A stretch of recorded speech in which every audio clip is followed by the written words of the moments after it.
Ladies and gentlemen, angry Americans around the country and around the world, welcome to a very important conversation at a very important time with a very important man. We are improvising, adapting, and overcoming like we do in every episode, but especially right now. I come to you live from New York City, and on Skype with me on video and audio is my friend, a true American hero, a true American inspiration, the great Flo Groberg. The great and powerful Flo Groberg. I I have don't to know do my about intros properly. I don't know about powerful, but hey, it's an honor to be here with you. It's always a fun time to watch your episodes and see the folks that you bring on, and you challenge the norm, and so I'm excited to have a conversation with you.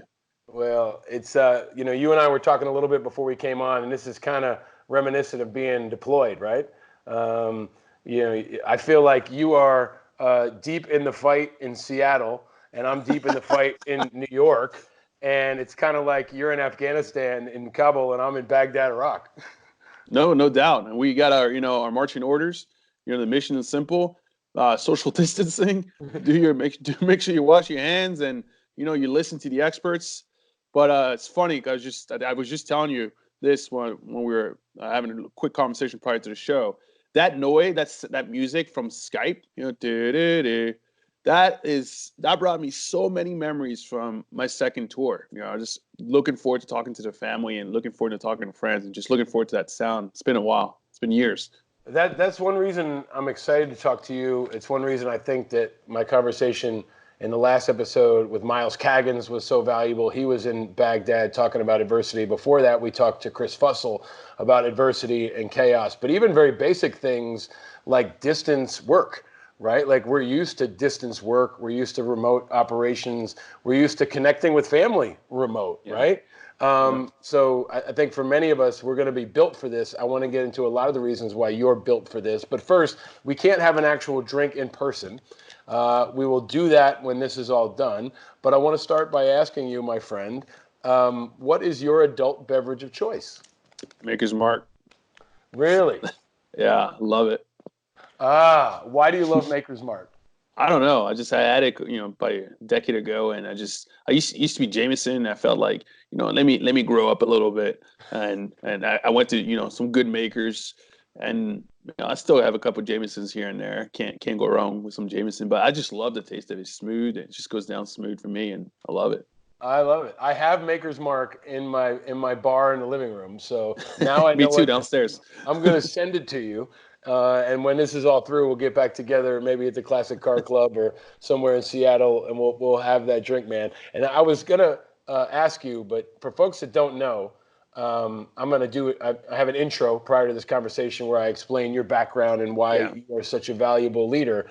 But the first time I met you was kind of surreal because I had read about you, I knew about you. Everybody in the veterans community knew about you and about your story, and I think you had recently gotten the medal. You had been awarded the medal, and I was in Washington, I think, for the White House press corps dinner or something. Yeah. It was good weather, and I was running near the Capitol. I was 25 pounds heavier than I am right now. I was fat as hell, and I was running, and I saw a couple, very young, fit couple, come riding by on two bikes. And I don't know if I recognized you or if I got in your way, but I looked over and I was like, "Yo, you Flo Groberg?" and it was you and your now wife Carson riding Yeah. a bike around like right near Union Station in D.C., right? Yeah, we were riding one of those, you pay a buck and you get to ride that bike, and I thought you were yelling at me for not having a helmet on.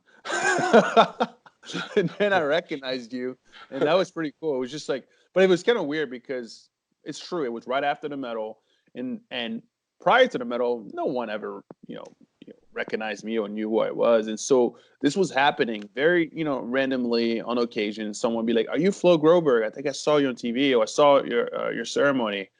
But this one, I really thought you were yelling at us at first because you're running by and you turned around and said something. I was like, what's going on? And I was like, yeah. He's like, hi. And then I recognized you. I was like, oh my gosh, it was pretty cool. I think that Carson had a helmet on and you did not. if I I think remember that's what it correctly. was. And I was like, dude, you just got the Medal of Honor. You know, you've survived all kinds of shit, and you're gonna get killed by a DC cab because you don't have a helmet Hey, on. sometimes you just, you got to roll the dice. But yeah, that's probably cool. Safety first. Well, Safety now first. all the people who are hating on those bike sharing programs in DC and New York, they're not hating on them now. I don't know how it is in Seattle, but here in New York, I've never seen City Bike more popular than it is right now. It's off the charts. Yeah, I think it's a little more difficult here in Seattle. I mean, everybody's athletic in this area. It's been a ghost town actually, since this COVID-19 coronavirus piece. But it's hilly though. It's really, really hilly here in Seattle. So you better be in shape. I've seen people try to go up these massive hills and they just quit halfway through. It's kind of funny, but it's kind of sad, but it's really funny. Yeah. It's just like, So let's yeah, you give it a try. set the stage for people because it feels the president is now saying we're on war footing, fighting this coronavirus enemy. I don't think he's articulated as well as you could or I could or others can. But if we are fighting a common enemy, if we are now on war footing, it felt like the first phase was Seattle. It was Yeah, like the Battle of Seattle, and now it's moved to the Battle of New York. yeah, And I'm there, you're there, and the next fight it looks like could be New Orleans or it could be Atlanta. We'll see, right? We don't even know where it is yet, which is I think somewhat reminiscent of the global war on terror. This never-ending war that we've had since 9/11. But on a very basic level, Flo, through your eyes, which are so well trained, and I think also you have great empathy, which is part of why you're such a powerful leader. But describe for people what is it like in Seattle right now, and what do you see happening around you? Well, Seattle was the sort of the first stage for the coronavirus to hit the United States. That home for elderly people, and it's awful how it just came out of nowhere. It was devastating, um, and I don't know if we were. I know for a fact that we truly weren't ready for it. But the governor has done a heck of a job, communicating every day in different ways. The community has really, rallied around each other. We're trying to follow, obviously, the experts and the government's requirements and recommendations and peace. But people are social distancing here. It's my neighborhood, right? We had an event 2 weeks ago, and we canceled it just in our neighborhood for a meet and greet because this is a new community. Folks are going to grocery stores, but I mean they're keeping their distance. Is really interesting. A lot of places are like ghost towns right now. I mean, this is day 19 for me, day 20 right now, I think. Quarantine in my home, so it's been a while.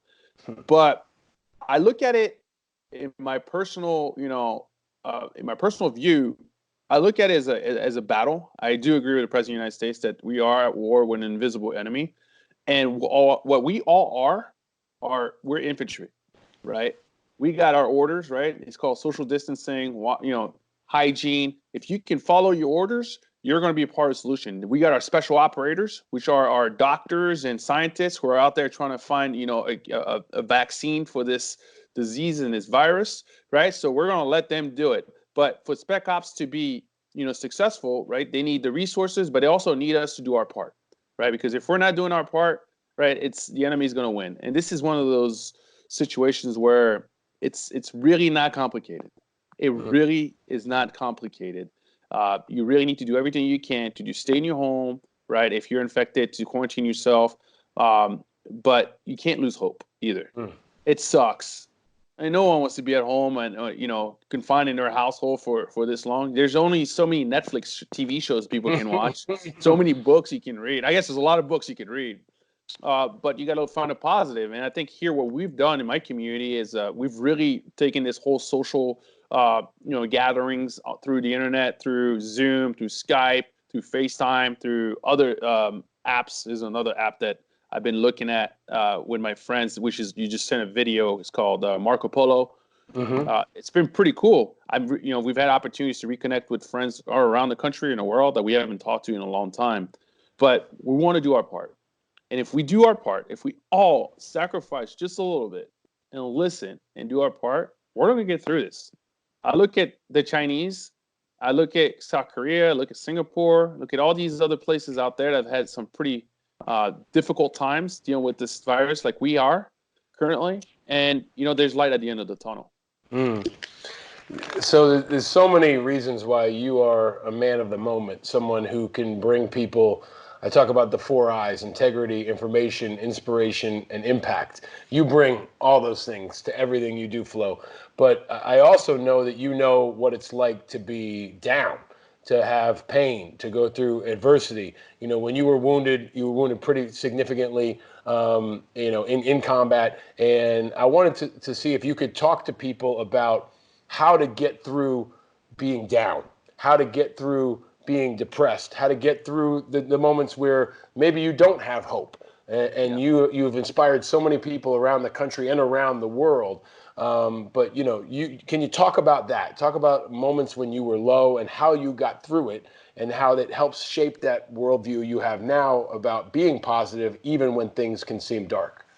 Yeah, absolutely. First of all, it is 100% okay to be down, to be pissed off, to be sad, you know, to feel depressed. Why? Because we're human beings. That is where their feelings, like being happy, right, excited, and feeling, ecstatic. These are our feelings. We're human beings, so of course you're going to have these negative feelings. And when you obviously mix that in with the fear out there, that creates an issue where sometimes you can't understand, you truly don't understand the situation. All you know is that, man, this is really bad, and I don't even know what's going to happen. Can I get infected? Can someone I love get infected? Can I lose my job? What's going to happen to my 401k? All these things, right? So many negative thoughts that go and sort of engulf you. And this is something that I went through in my personal life after August 8, 2012, when I was injured in Afghanistan, because I was sitting in a hospital, and I remember thinking about Command Sergeant Major Griffin, Major Gray, Major Kennedy, and Reggie Abdel Fattah, and how four of these incredible Americans, incredible individuals were gone from this earth. And here I was living. I was in charge of that patrol, and somehow a guy detonated at my feet, with his bomb. And I lived, and they were 20 to 30 feet away, and they passed away.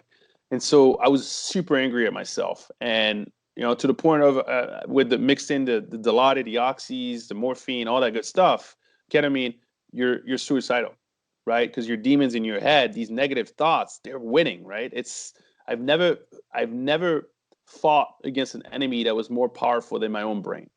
And so to get through it, though, I needed to find a positive in that negative situation.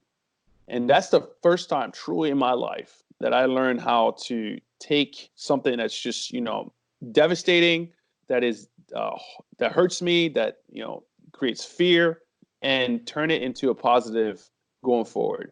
And so in that case, I have 4 new families, and so I got to spend Christmases, Easters, Thanksgiving with the Griffins, and I got to spend incredible moments with the Kennedys and incredible moments with the Grays.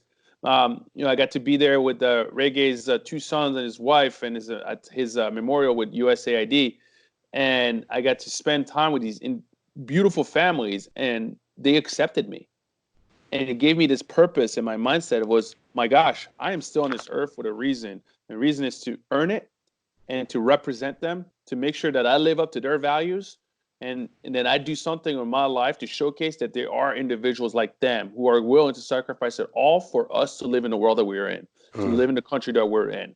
And so I focused on that positive, that I was now a courier and a voice for them and all those folks who made the ultimate sacrifice to go forward so that we can improve our environment, we can improve our community. And so that was a positive, and it really got me through some really tough times. And adding in a good support system around me, people to talk to, being open and honest, and have a conversation about my feelings. Yeah, I know it's sad, right? I talk about my feelings. No, it's But that's great. what saved my life. I take that today, and I look at this COVID-19 and the state that we're all in. I mean, there's incredible amount of fear. And I'm in the same boat, right? I'm putting things on Facebook like, hey, I'm disinfecting all my groceries. Anyone else doing it? And some folks are like, oh, I'm doing that. I'm leaving outside for Right. 48 hours. Right. Some people are like, you're crazy. Why would you even do this? It doesn't stay, but because I'm part of the system, and I'm honestly, I want to do the right things. But I wake up in the morning with a positive mindset. Why? Because I focus on the positives. My wife is the most amazing human being in the world, and I am so lucky to have her around me. I'm healthy. I can still put food on the table. And I know that there are incredible individuals out there who are working day in, day out, night in, night out to find us a cure, right? Find a vaccine to help us guide us through this incredible crisis. So I want to play a part. I want to be a part of the solution. I don't want to be a negative. I don't want to be another obstacle or another hurdle for these folks in our communities to succeed. What I want to do is play my part. And today, my part, my number one job is to stay positive and to go out there and follow the instructions, social distancing, do my part. If I can do this, I'm part of the fight. I am part of the solution. And so why worry, right? Why worry? Why am I going to create all these negative thoughts in my own head right now when I know that there is good, there is light at the end of the tunnel, and actually me doing my part is going to help all of us get there sooner. And so how do I influence those around me? So that's sort of a mindset that I have, and this is a really, powerful example today because we're living it. We're living history right now. I mean, every day is history, but this is one of those things that is going to talk about for hundreds of years. Yeah, yeah. I think everything that you do, Flo, is so powerful. And I think that, we who have served overseas since 9/11, we felt like that was our call. Maybe at least I did, right? There was our call to do our part for our generation. And now, it's an even deeper call, and it's a call 100%. to serve again. But I also feel like we are better prepared for it because we had that first one, right? Like I didn't think after 9/11, which, ground zero is a couple blocks from where I'm talking to you now, I didn't think that I would end up in Iraq. Okay, I was there at ground zero, end up in Iraq, and that fight after 9/11, I thought was the fight of our time. I was angry, I was frustrated, and I did not know at that time it would prepare me for now, being in the same neighborhood with my family, fighting a totally different, terrifying enemy. Instead of, somebody flying planes into the buildings up here, I'm worried about my kid getting sneezed on. But that moment and that experience prepared me for this one. And you know about heroism. You were recognized by the president, with the Congressional Medal of Honor for your heroism. Can you talk about what it takes to be a hero? Because I know that those of you in the Medal of Honor community, and today it's an honor to talk to you, especially because today's National Medal of Honor Day. That's And right. to be able to record this, we're recording this on Wednesday. It'll drop on Thursday, but I'm talking to you on National Medal of Honor Day. And I've been telling people today, look at these folks for inspiration, because I've met so many of these guys that have been at the depths of despair. And I think it was either Bud Buka or Bob Carey that once told me, remember that every time you talk to a Medal of Honor recipient and they share their story, they're often sharing the worst time of their life or one of the hardest times of their life. And every time they share that story, it hurts. And it's an act of courage just to share that story. But you've thought about heroism. You've been recognized on the highest platform possible in America for your heroism. But can you talk about, in your view, what is a hero? And what does it take to be a hero? Because I see heroes now in every form rolling by my window right now in NYPD cars and FDNY ambulances and doctors going to work. But can you break it down for us, Flo? What is your view on heroism and what it takes and what it means? It's just you know, such an interesting word, being a hero, heroism.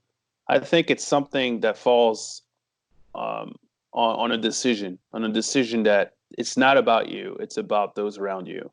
It's not about your goals and your end state. It's about what you can influence in your environment, your community, and the people around you. It's not about being.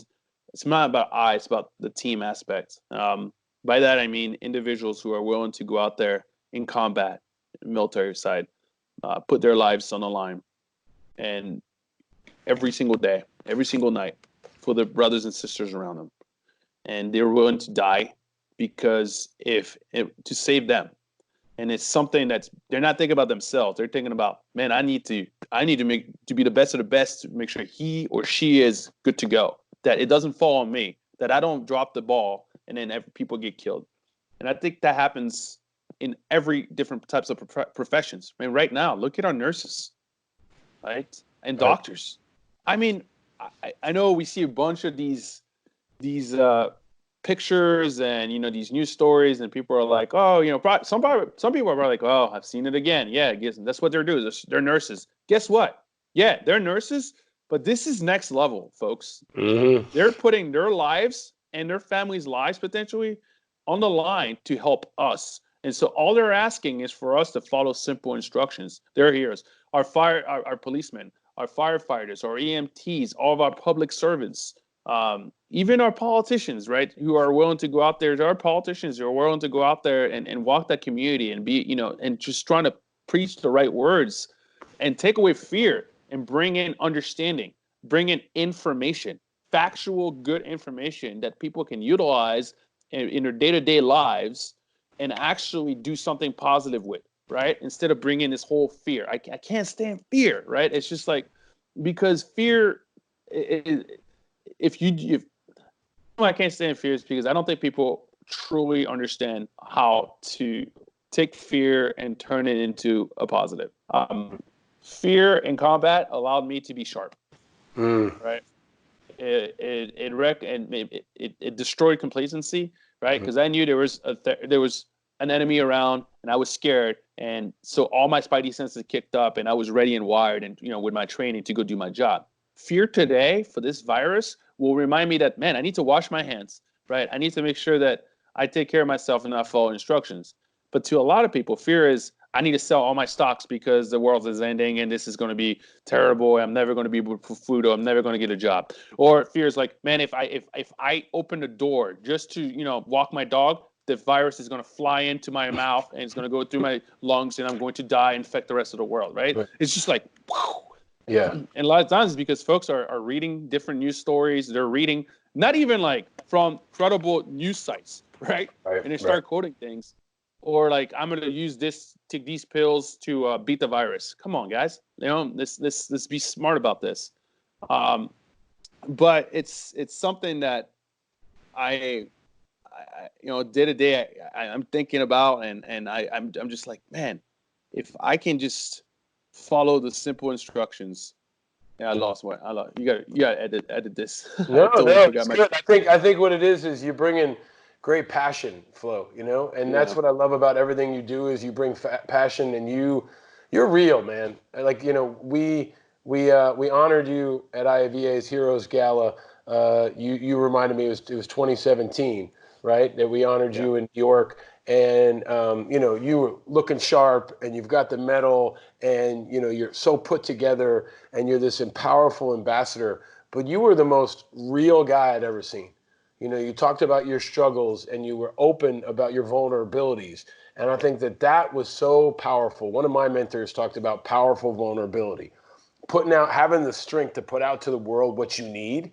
And that, I think, is what we're seeing in leaders like Governor Cuomo right now. He's sitting out there and saying, look, I don't have enough ventilators. I need ventilators. That's what I need. I need help. And on the flip side, I've been critical of many leaders in government. The Secretary of Veterans Affairs right now is saying, we got everything we need. We got everything we need. We don't need any help. Don't worry about it. And I think having that awareness and that recognition that fear is real. But as Colonel Miles Kagan said last episode, he said it can be a mind killer. You got to take that fear and harness it. It can be a runaway train, or it can be a locomotive, right? And you got to figure out how to harness it and put it into positivity. And you've been doing that your whole life.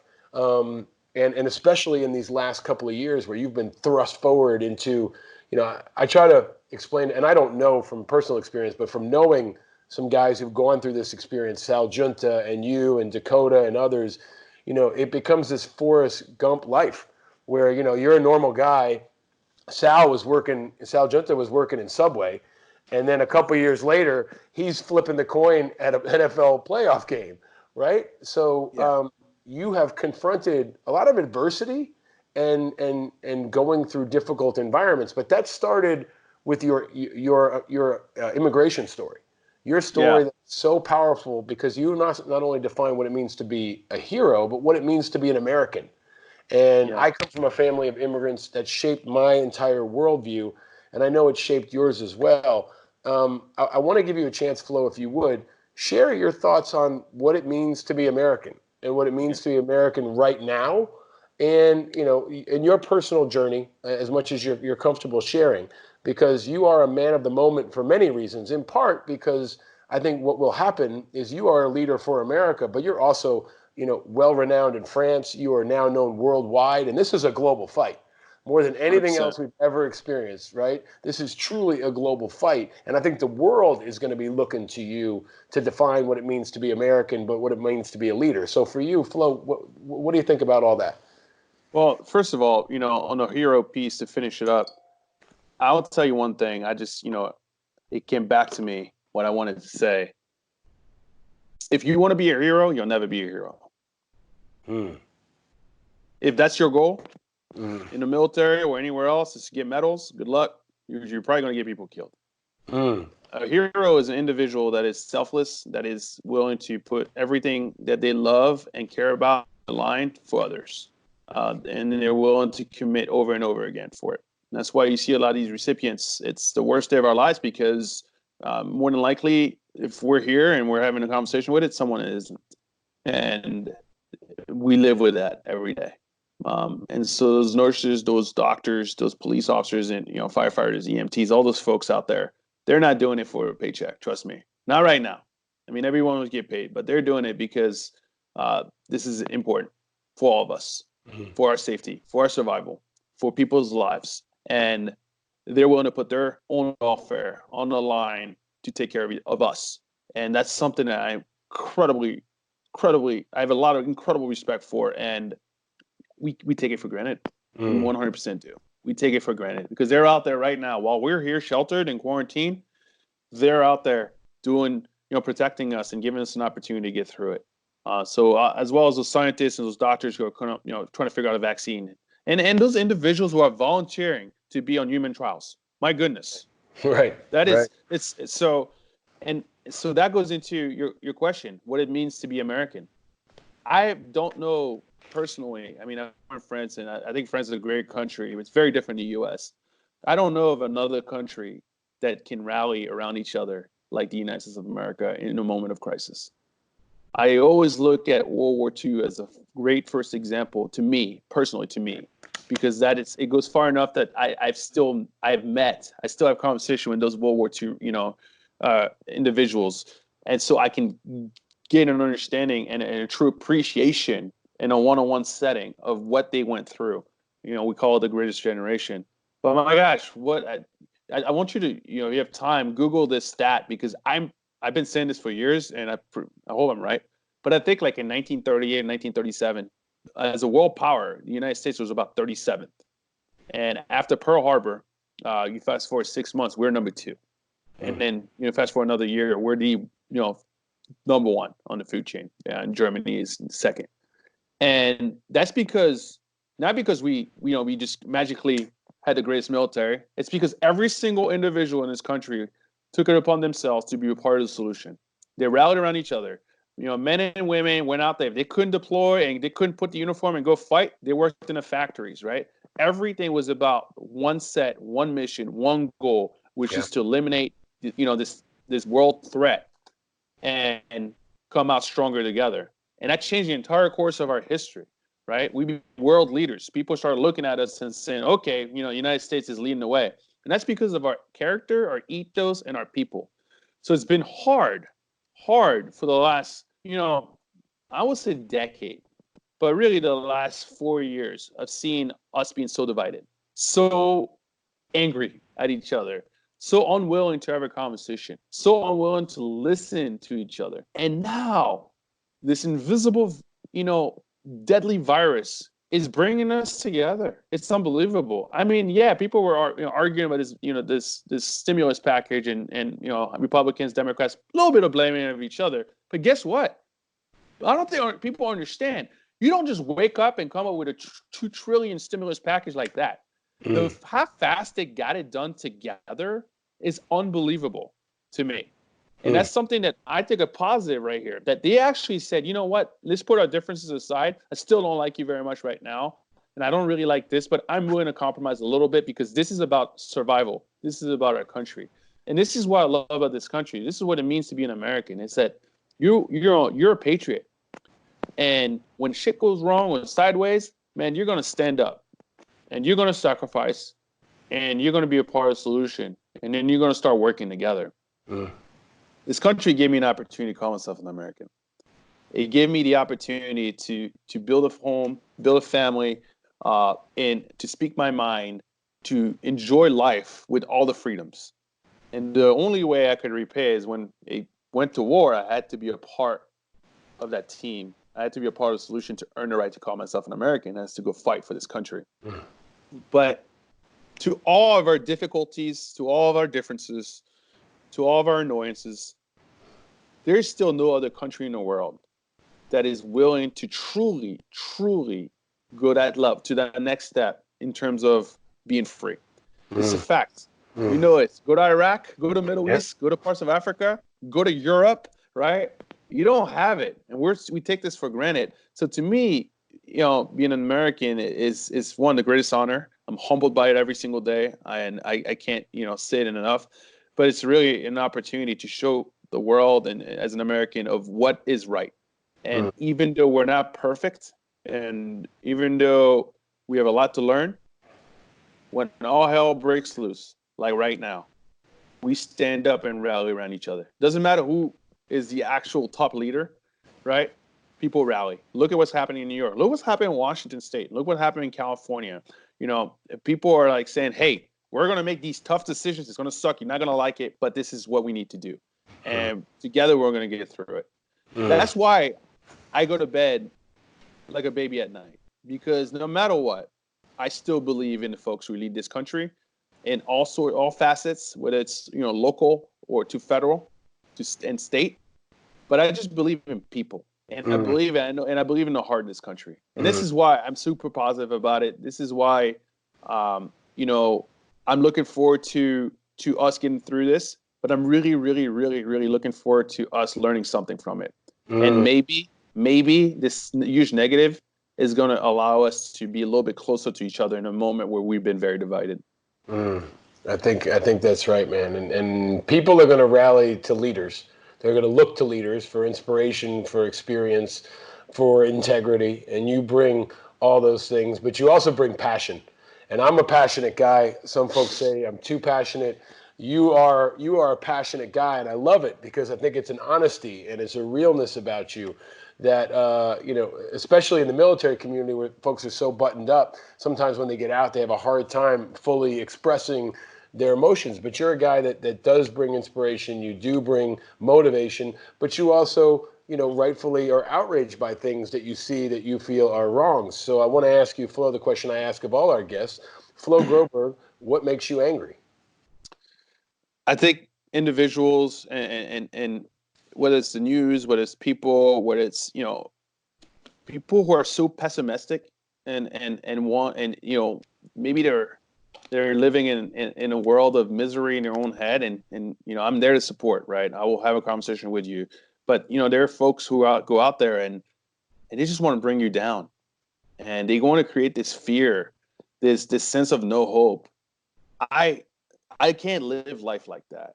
I've been in situations where the situation is very dire, right? You got enemies, they got the high ground, and they're out there to kill you. And if you just give up, if you tell yourself, well, this sucks, and I hate the world, and why me, instead of, hey, you got this, you got that, okay, follow me or lead the way. Let's go. Let's do this together as a unit, as a single organism.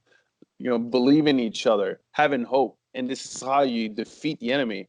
I can't stand people who are incredibly negative, and all they want to do is create this immense amount of fear in others, to create anxiety around them. And it's a lot of times it's to hide their own insecurities, it's to hide their own fears, and to want to have other people feel the same way as they do, or bring in the same mindset, and this creates this unrealistic reality around them. But what it really creates is it's another virus. It's another virus. It's this negativity of a virus that's so negative that it just engulfs your mind, and it takes you into this stage of hope to doom and despair, and folks make wrong decisions because of it. So that's what makes me angry. It's I just appreciate that. people that have no hope. That's powerful, man. That's powerful. So you burst onto the scene because of this, moment in Afghanistan that has shaped your life profoundly. I think, I would love to hear your thoughts on whether it's defined your life. For some folks, it hasn't. I think you've been a great example of someone who continues to redefine himself and continues to find new ways to be impactful and new ways to serve. Some recipients understandably go up in the mountains and, build a shed and don't ever come out. And then others are out there doing all kinds Yeah. of stuff, right? Everybody takes their own path. But, you've told the story countless times. The story has been told countless times. What do you want people to know, especially people who maybe have never heard you before? What do you want them to know about that day in Afghanistan? I just want them to know about Command Sergeant Major Griffin, Major Gray, Major Kennedy, and Reggie Abdel Fattah. I want them to know that four incredible Americans died that day for us. They died for me. They died for my team. They made the ultimate sacrifice. They all had kids. Gray had three. He's got three beautiful kids. Kennedy had twins that were a year old. Right. Uh, Griffin and Kylie and Dane. Reggae had a 14-year-old boy and a 16-year-old son. They all were leaders in their communities, incredibly well respected in their profession. I would have given my life for every single one of them over and over again, and they didn't come home, and their families have to live with the consequences of that day for the rest of their lives. When we celebrate Easter, we celebrate Christmas, we celebrate Thanksgiving, things like that. They're missing a key person in their family. And so it's something that I want. When I talk about August 8th, I want people to remember that there are individuals across our country, but that travel the world and fight against evil for us, whether or not you believe in it, whether you're pro-military, against the military, pacifist, whatever it is. Guess what? The world is evil. It's just the way it works. But why I love it is because we have incredible people who are, beautiful souls who are willing to make the ultimate sacrifice for us so that we can be happy and given and be provided with an awesome environment to live in. And so that day to me is all about them. It's about Mhm. them. It's about their families. I am a Medal of Honor recipient, but I'm a courier of the medal, right? Nothing that I've ever done in my life in the military makes me a hero. What it does is it makes me a part of the solution, a part of the team. I've been recognized, so that makes you a courier. Hell, Mahoney, Balderrama, Secor, Ochart, Brink. These were my guys on that team. They all played an incredible part of that day for the success of that day to save the other 24 lives. So it's not just like as if like I came out of the nowhere and I was this incredible mythical creature that saved people. No, I lost four, right? Yeah, They yeah, did their part. yeah. And so to me that's the biggest piece. Mm, And it's something that has defined me, but it's not made me the person I am today. mm, And every day I use the platform of the Medal of Honor to hopefully preach a good message, to do some good, to help. But I don't wear the medal to to gain recognition or any or financial gains and all that good stuff, right? I have incredible amount of respect for it, and my entire purpose though is to earn it, right? Just like mm, I want to earn the right to be an American, I want to earn the right to still be on this earth for my brothers who didn't come home, and I want to make sure I'm a good representation of the medal in the military in our country. mm, And so the only way I can do it is by one being a good husband, being a good citizen, a good worker, and every day challenging myself. That's whether it's at Boeing or whether it's in the nonprofits that I'm a part of, whether it's the organizations or groups that I support. It's by being a good person and challenging myself. And mm. last thing, yeah, I work. Mel Varney said I'm 36 years old and I work for a company, and I will do that until I retire, right? Because um, that hasn't changed who I am, and I have so much to learn, so much to growing to do, and so many more experiences to go through, and so many people to learn from. So I'm excited about that piece. Mm. And I'm excited to watch you, man. You are kind of a next generation, not just a hero of valor, but kind of a superhero. For anyone who is an immigrant anyone who is an athlete, anyone who is a soldier, anyone who is a husband. I think you are an inspiration to so many people. But like every superhero, there's an origin story.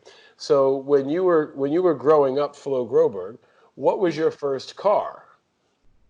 Oldsmobile, 88 Oldsmobile, aka nickname the boat. And it was it was a tank, man.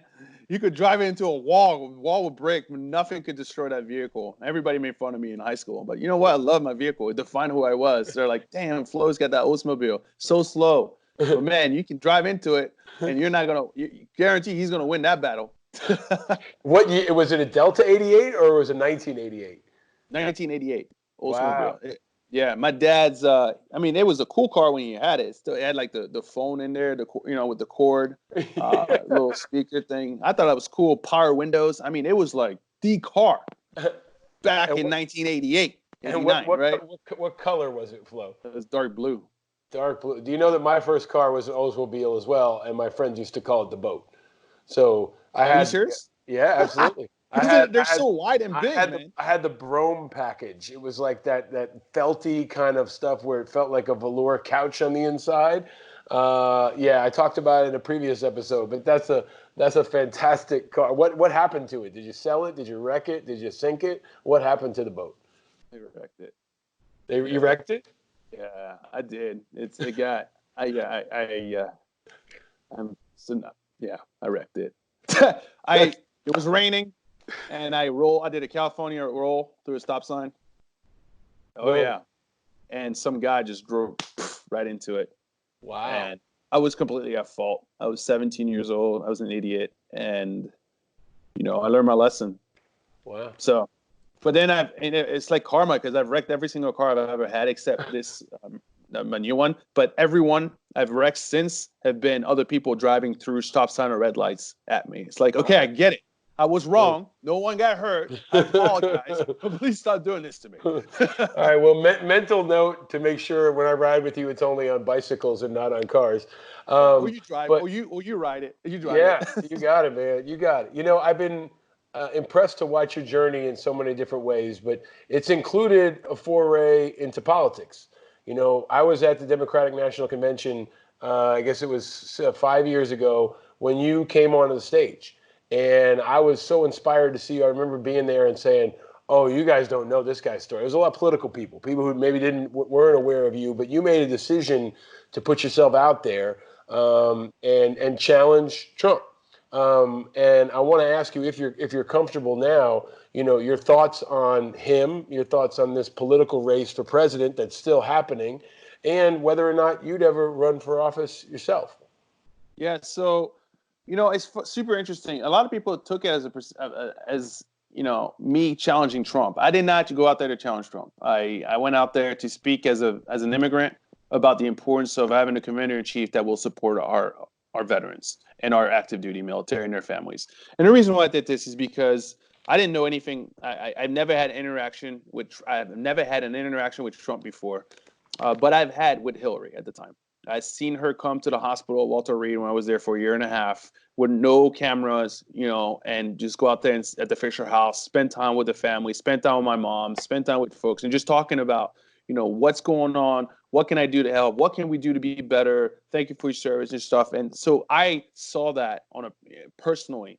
And so, of course, when I had to, make a decision, and as I was, registered Republican, that is the person that I felt, well, she at the time, meant more to me in terms of how could she be a good commander in chief and support our troops because of what I witnessed. So I went and I did it. I had heck of a lot of backlash, and I've lost some friends over it. Some people thought I was like, wow, I can't believe you're such a traitor. You do this. I'm like, I don't understand how I'm a traitor. This is my American right. It's the beauty of being American and fight for who you believe. I didn't say a negative thing about, now our president. And what do I think about the president of the United States? Listen, you know me, man. I support the office. I support the seat, and I understand in the position. And I'm out here right now trying to make sure that, I do what I'm supposed to do in my own environment to be the right type of leader. I think that Trump's got a hell of a job in front of him, and it's a very difficult job. He came in with a lot of enemies, And let's be honest, look at Obama. Obama came in with a lot of enemies, and to all the great things that Obama did, he had a hell of a lot of people that were, calling him names and telling him he was a terrible president and go out there and fighting him in every single policy. We know this, right? It's happening again for Trump. And so it's just the same thing that I've been talking about for the last decade, right? We've been so divided instead of being able to listen to each other. I think that Trump's got, it's about who you have around you, to run. And so I just don't know. I don't know many of those folks who been going in and out of the White House. I know he's had a heck of a lot of turnover, so I think that's going to make his position a little bit more difficult. But yeah, even though you said earlier, potentially articulating this COVID virus as an example, I still think he's making some really good decisions and tough decisions, right? In there, you got to look at a positive. It's not easy. I don't care who you are. It is not easy to be a president of the United States or a president of any nation right now, because you want to take away this fear and you want to bring in some good information, and sometimes you have to do a little gambling, right? Because if you're too transparent, people are going to crucify you. If you don't say anything, people are going to crucify you. If you say something and the next day it changes, people are going to crucify you, right? And then no matter if you have people that don't like you, no matter what you say, they're going to crucify you. So it's on us too to kind of like take a step back, truly look at the way of the land, and put ourselves in his shoes and his team's shoes. And I think right now that it's not about being a Republican or a Democrat, it's about being an American. Mm-hmm. And I've listened to some of the stuff he said. Hey, he's saying it, he's trying to say it. Listen to the experts, right? He's got the folks around him, and we need to listen to them, right? We need to listen to their message. So by the next presidential election, guess what? I think it's going to be interesting. First of all, is Sanders going to allow Biden to be the representative for the Democratic Party? Is this going to keep going on forever? But I think it's going to be I'm looking forward to it. I'm looking forward to the debates. I'm looking forward to what policies they're going to go. They're both going to change, or they're going to campaign on. I'm looking forward to more conversation with folks around me about this election. I'm just very hopeful for the United States of America. I'm hopeful for the world. And many people are hopeful that you will one day run for office. So have you thought about it? Would you do it? You've been a Republican. You've spoken for the Democrats. I think you'd appeal very much to independents like me and so many others. I wish you were the mayor of the city of New York right now, because I think our mayor is terrible. But you're a strong leader. You're a great communicator. Would you ever run for office yourself, Flo? I don't know. I mean, first of all, a blessing for me is I can't run for president. So I'm an immigrant. I'm a naturalized citizen, so that's out of the way. Until we fix that, because I think that there's something that requires a constitutional amendment. I think that's one of them. And you're there's never a great example why it's you. All right, but you haven't considered it strongly yet. No, I haven't. I think it's because, this is my own fear here. I'm seeing how this people will go out and create this image about you that is completely unrealistic and false. There's so much hate in a lot of these campaigns, and that's why I love With Honor. With Ry Barkott, what he's doing, with trying to hey, we're going to go out there and support folks who are Republican, Democrats, Independent, as long as you work across the aisle with each other, right? Yeah. For folks that don't know, it's an organization that's trying to support veterans from both parties. I've been an advisor. I think, Flo, you've been an advisor, and the attempt there is to try to bring people together on common issues. Just as an example, one of the areas where I saw opportunity for unification was we had Republican Brian Mast, who was a Republican from Florida, and Democrat Tulsi Gabbard, who we had on this show, that got together to focus on burn pits, the toxic exposures that are hitting so many of our friends. And I think there's common ground that we can look for. Maybe in this moment we can find common ground. But Flo, you were great about bringing positivity. So I want to give you a chance to answer the other question I ask of every single guest. Flo Groberg, what makes you happy? My wife, my family, my friends, but really, every single day waking up next to the most beautiful human being in the world, to me, who makes me happy, who I frustrate the heck out of her a lot, but she, she's a great reminder that, life is beautiful. If I can just every single day have an opportunity to tell her I love her and appreciate that moment, the way I'm supposed to appreciate it, which is with all my heart and all my love, and no matter what comes at me that day, at least I have her, right? At least I have that love. And the same thing with my, some of my friends and my family. And so I appreciate these tiny little things that are sacred to all, should be sacred to all of us, which is our relationships. And with that, I can get through anything. And so that's what I truly believe in. And I feel blessed. I'm the richest person in the world because of the people around me. Well, I feel blessed to know you. Normally, we would come to the point in the conversation where I would present to you gifts. So I can't do that right now. I'm going to do it virtually. So I'm going to get you, first of all, I'm going to get you, this is a virtual bag I'm giving you. I'm going to give you some Oscar Mike gear, the Made in America, Angry Americans Oscar Mike gear. I'm going to get you some Maker's Mark whiskey that's coming your way.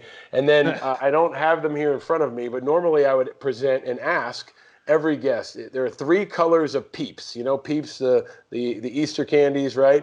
I would normally present blue, yellow, and pink. And I ask every guest, of those 3 colors, blue, yellow, and pink, what color would you choose and why? Blue, because it's been my favorite color since I've been able to watch the Power Rangers. So I love I it. was a kid, so the blue was always it's been like that's my guy, and I fell in love with the color blue. So that's just everything's blue for me.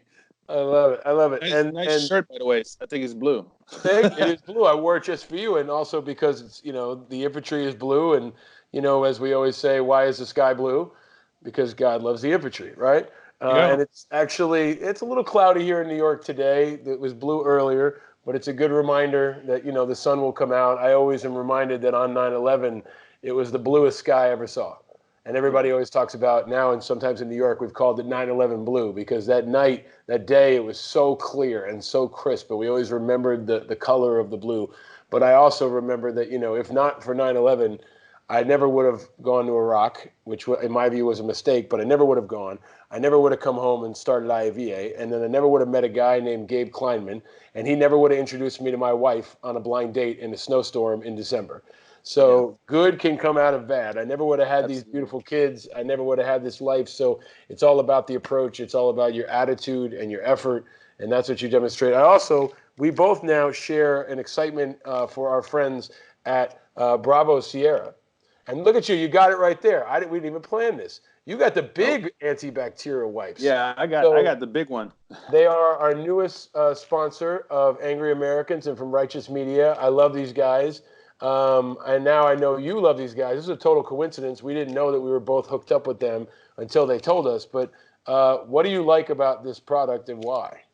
First of all, it's this deodorant. I'm just gonna go right here. This deodorant is awesome. It smells amazing, and we're talking about veterans that put their mind into it, right? That wanted to create an unbelievable organization, but also it's not just about the financial side of the house and create a product and send it. It's about giving back, and every purchase that we have that we make, it goes 5% goes back to the MWR, right? And that's going to keep growing.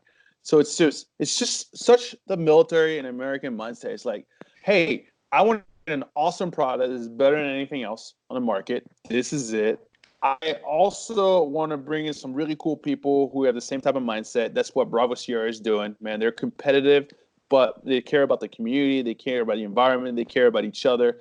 And then they want to give back. And that's what they do. And so, I thought I was just a natural fit and in terms of being an advisor for them, and I love it. I love their stuff, and right now especially this is very handy.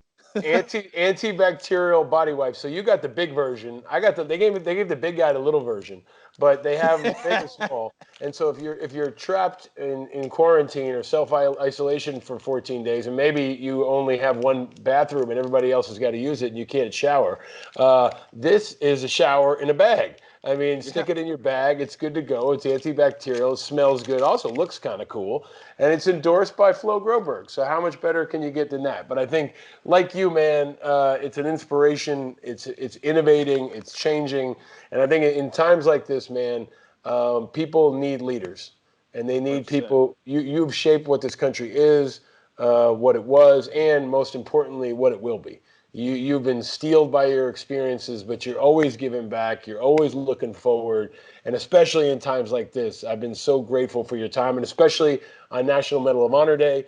I don't think you say Happy Medal of Honor Day. I don't know what you say, I but don't even know what you say.